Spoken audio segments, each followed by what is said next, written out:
Hey Greenstock gardeners, my name's Eric and I'm excited to be here today talking about pickling veggies in your Greenstock. You may know me as one of the members of our amazing customer service team, but what you may not know about me is that I'm also a chef. Before coming to work at Greenstock, I worked at 3 fine dining restaurants in Fort Worth, Texas, and I even owned my own catering company here in Knoxville, Tennessee. I started my own planter here at the office, and today I'll be talking about what I've got growing here and what makes them great for pickling. So let's get into it. First up, we have cucumbers. When most people think of pickling, the first veggie they typically think of is, of course, cucumbers. Cucumbers are the classic pickled vegetable, and for good reason. They have a firm and crunchy texture, which holds up really well to the pickling process. They can also be easily cut into quarters, sliced into medallions, or even pickled whole, which makes them a super versatile addition to any dish. Now, when choosing the right cucumber to pickle, it really depends on how you plan to use them, but I tend to look for cucumbers that are smaller in size, with thin skin and a firm flesh. That way they stay crunchy after being pickled. I mean, there's a ton of growth, but lots of vines coming out, which is cool. And I might need to grab one of our plant supports soon so that it'll support the cucumbers as they grow. Of course, we can't talk about pickles without talking about dill. Dill is what gives us that classic dill pickle flavor. It's great for pickles, but I also love to use it for compound herb butters, sauces and dressings, and even as a garnish to finish off a dish. Dill is a super versatile ingredient to have in your kitchen, and it makes a great addition to your Greenstock. Yeah, this one looks great. When I was working at fine dining restaurants, we loved dill, not just because of the flavor, it's really fresh and really vibrant, but it looks beautiful on a plate. So we would take these off and just we'd use tweezers and plate them on a dish, and it looked so good. People went nuts for them. So this one looks great. I mean, it would be ready to use right now, if I were still cooking. Next up, we have a dynamic duo of spicy peppers, jalapenos and habaneros. Peppers are really fun to pickle, and you've probably had some at your local taco shop or Mexican restaurant. You can really use any type of pepper to pickle, but I chose jalapenos and habaneros because they not only make a great spicy and tangy addition to a dish, but they're also really good for making your own homemade hot sauce. Now, there's a couple things to keep in mind when you're handling these peppers. The first thing is to use gloves. The last thing you want when handling these peppers is to accidentally rub your eyes or touch your mouth and feel a burning sensation for the rest of the day.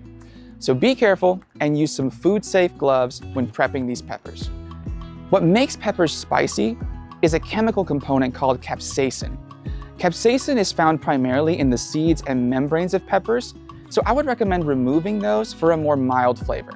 Yeah, so I was worried about jalapenos at first because they take a little while to sprout, and I was talking to my wife about it. I saw tremendous growth in like everything else, but jalapenos were really lagging behind, and so I thought I might have to replant them, but I was just a little patient and it kept watering, and suddenly I started to see little sprouts, and since then they've really grown a lot. And so I'm particularly proud of these because yeah, I just had to have enough patience. I didn't give up on them. So let's talk about radishes.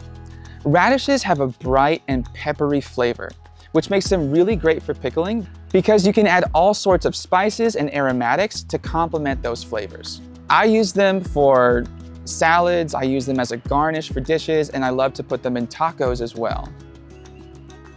Yeah, so these have gotten so big. I already harvested one of them, and it was a good size, but I've been so excited about these. Look at that! Oh my gosh, that is huge, and it is beautiful. Because you don't get them like this in the store. They come in a little bag and the tops have been cut off. You can actually use the tops as well. That's what's great about a ton of vegetables, carrots as well. You can use the tops. You can put them in salads, or you can use them as garnishes as well. And yeah, these are beautiful. I am so excited to eat these.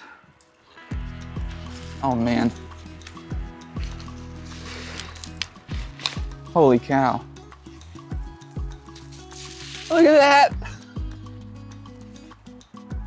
that. Amazing. Amazing.